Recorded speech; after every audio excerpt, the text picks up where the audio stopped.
তোমরা হয়তো জানো না এই ধরনের দশমিক চিহ্নযুক্ত ডেসিমাল নাম্বারকে খুব সহজেই ক্যালকুলেটরের সাহায্যে হেক্সাডেসিমালে কনভার্ট করা যায়।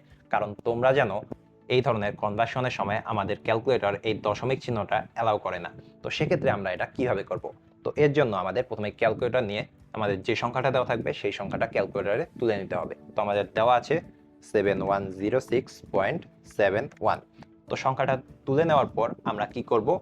এই হেক্সাডেসিমালের বেস 16 এইটার কিউব এইটার সাথে গুণ করে দিব, অর্থাৎ 16⁻³ এই সংখ্যাটার সাথে গুণ করে দিব। তো আমরা গুণ করে দেই 16⁻³ এরপর আমাদের যে অ্যান্সারটা আসবে এটা আমরা রেখে দিব। তারপর আমাদের কি করতে হবে? এটা কেটে দিয়ে আমাদের যেতে হবে ক্যালকুলেটরের মেনুতে। তো মেনুতে যাওয়ার পর আমরা যাব এর বেজে। তো বেজ অপশনে যাওয়ার পর আমাদের যে অ্যান্সারটা আসে অ্যান্সার প্রেস করে আমরা অ্যান্সারটা প্রথমে নিয়ে আসবো। তো এটা আমাদের ডেসিমালে আছে। তারপর আমাদের কি করতে হবে?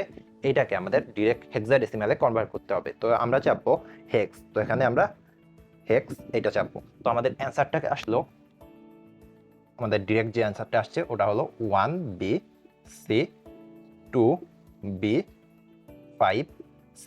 তো এই অ্যান্সারটা আসার পর আমাদের কি করতে হবে? এর ডান দিক থেকে 3 ঘর পর আমাদের দশমিক চিহ্নটা বসাতে হবে। তো এই দশমিক চিহ্নটা বসানোর পর আমরা যে সংখ্যাটা পাইছি এইটাই হচ্ছে আমাদের অ্যান্সার।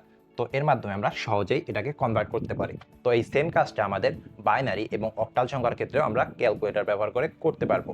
তো সেটা আমরা পরের ভিডিওতে আলোচনা করব।